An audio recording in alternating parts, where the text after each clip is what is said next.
yang akan menyelesaikan semua perdebatan apologetik.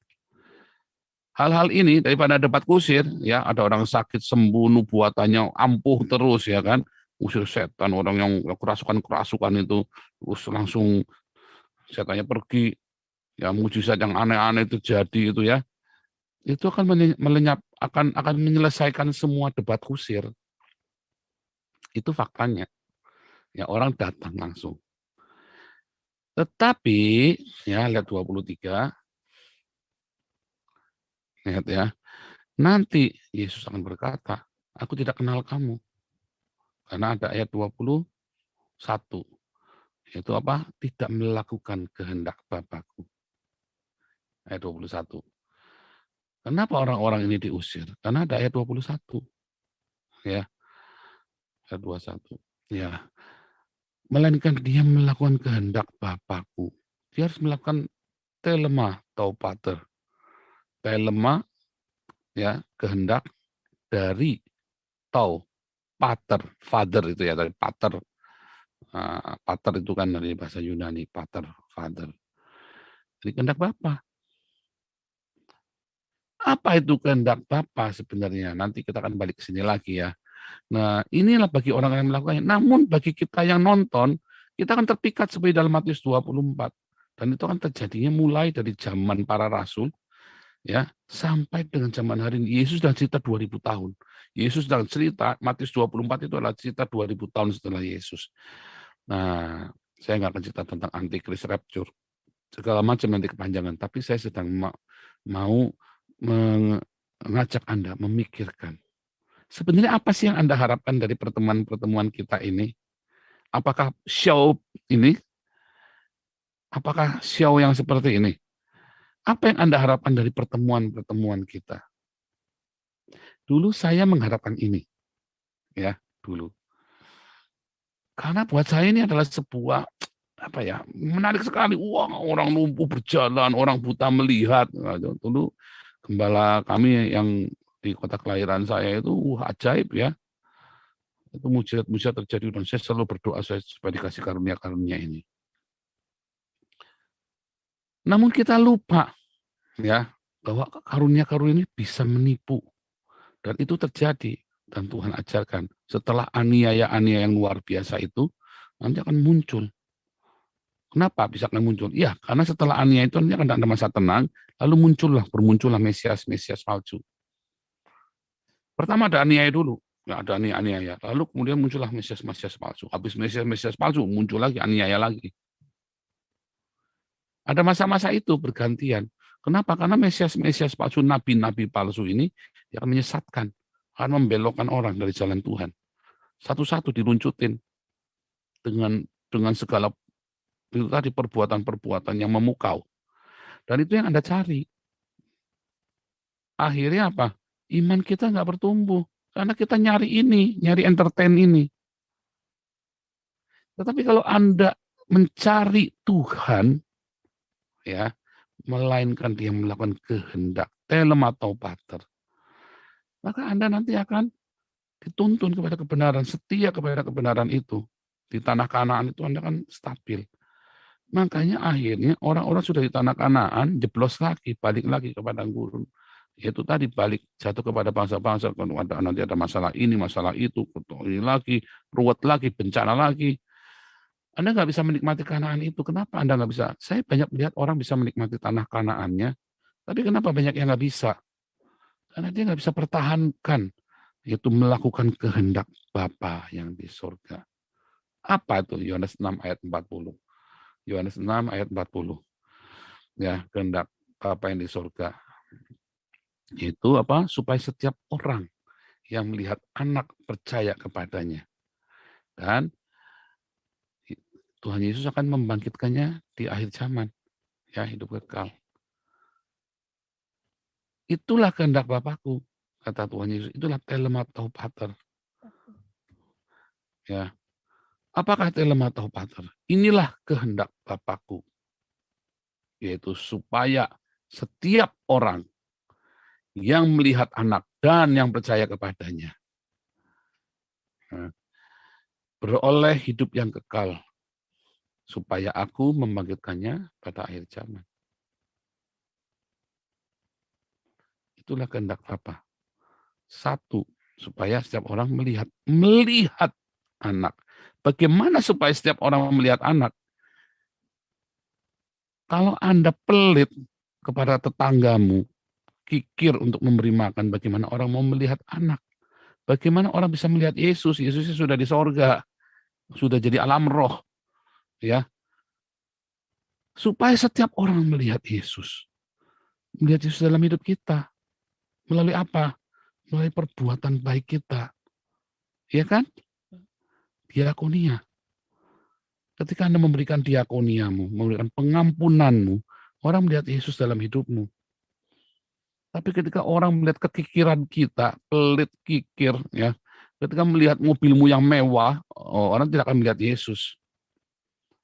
Orang tidak akan melihat Yesus ketika Anda pakai mobil mewah, tapi orang akan melihat Yesus ketika dalam kesederhanaanmu engkau berbagi. Ya, sepele ya. Dan percaya kepada Yesus. Bagaimana supaya orang itu percaya? Anda harus terangkan siapa Yesus itu. Itulah yang namanya marturia. Harus ngomong, menjelaskan. Tanda-tanda ajaib itu adalah bagian. Jangan menjadi yang dikejar. Karena ketika Anda berdiakonia dengan sungguh-sungguh dan bermarturia sungguh-sungguh, Markus 16 sudah jelas. Itu tanda-tanda itu akan terjadi. Jadi jangan dibalik. Anda bisa nggak bikin tanda-tanda itu? Bisa. Karena itu semua adalah sebuah sugesti. Manusia bisa melakukannya. Bahkan tanpa kuasa nama Yesus, banyak orang melakukannya. Dan itu Yesus sudah ngomong, itu dibuat. Di dalam Ulangan pun sudah disebut tadi. Nanti ada orang yang bernubuat dan nubuat itu terjadi. Bisa. Ya, dari zamannya Balak Bileam itu sudah. Mereka bernubuat dan nubuat terjadi. Sudah. Tetapi jangan Anda terpaku di situ. Anda lakukan dulu tugas kita, diakonia, marturia. Biarkan tanda-tanda itu menyusul. Kalau memang Tuhan memandang itu perlu, itu kan menyertai kita. Tapi selalu coba lihat di Kisah Para Rasul dimulai dengan diakonia dan marturia. Tanda-tanda ajaib itu menyusul. Jadi jangan gunakan tanda-tanda ajaib itu menjadi tontonan. Jangan, Anda akan ditolak. Anda sendiri yang melakukannya Anda akan ditolak karena Anda tidak melakukan diakonia dan marturia. Itulah sebabnya saya menghimbau Anda semua fokus dengan diakonia dan marturia dan jaga hidup kita supaya hidup kita bisa menjadi terang Kristus dimanapun kita berada. Ya, Anda suami-suami lakukan tugasmu, tanggung jawabmu. Ya, istri-istri lakukan tanggung jawabmu di rumah. Jangan ngopeni pendeta, suamimu nggak diopeni. Cemburulah. Mulutnya bilang enggak, gengsi, apalagi kalau pendetanya gendut, ya kan? Tapi kan dia butuh dilayani di rumah. Suami-suami jangan ngurusin besuk terus, ya dibesuk janda-janda pula. Ya istrimu marahlah. Ya jangan anak orang Anda bayar-bayarin, anak sendiri Anda kikir.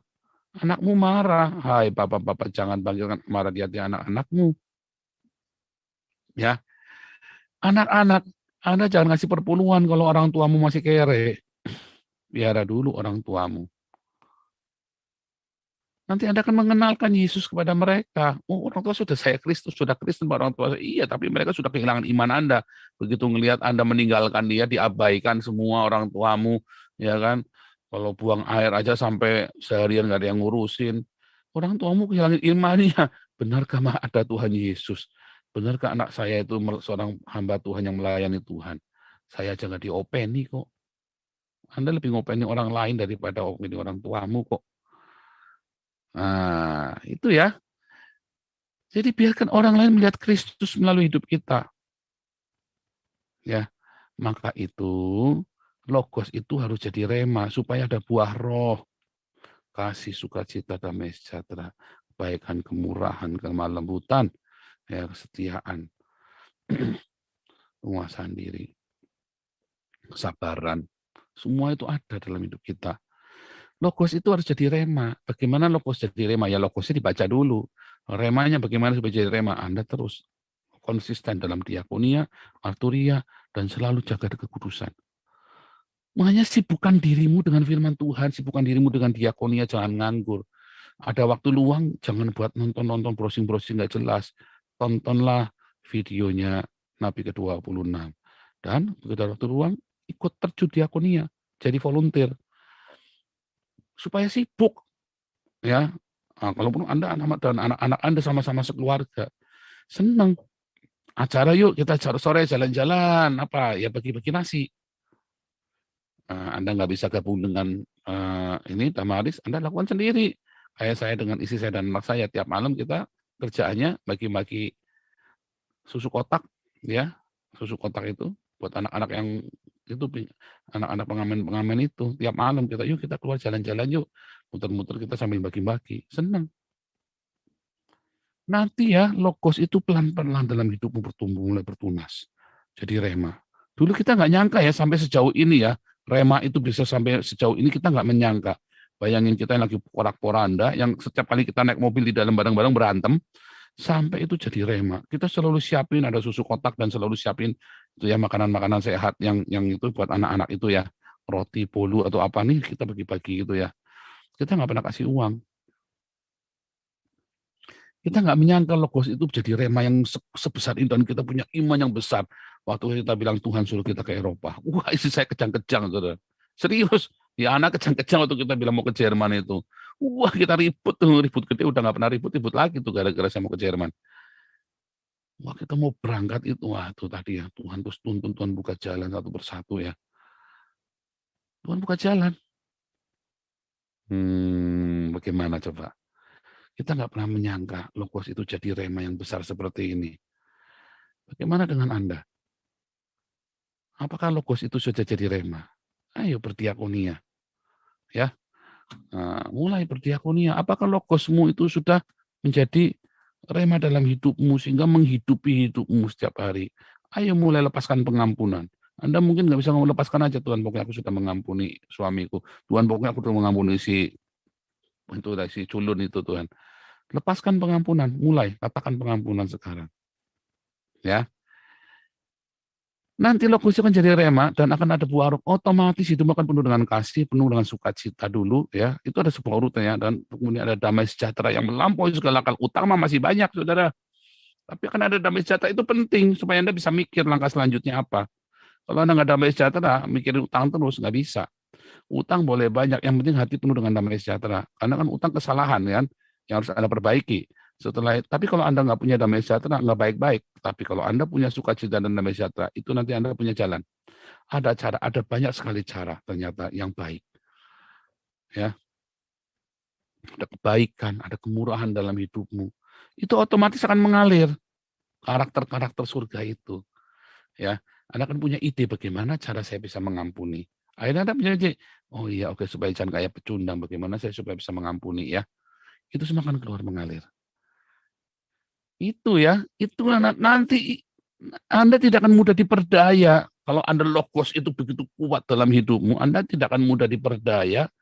Ya, logos itu sudah jadi rema, sorry ya. Kalau logos itu menjadi rema dan itu menjadi kuat dan mulai berbuah lebat, ya, Anda kan tidak akan mudah diperdaya oleh entertain rohani itu, entertain agamawi itu. Anda udah nggak urusan dengan pendeta gendut, pendeta ganteng, pendeta 15 miliar, udah nggak urusan dengan yang aneh-aneh lagi. Ya, ngoceh-ngoceh lah, kita jalan terus, tekuni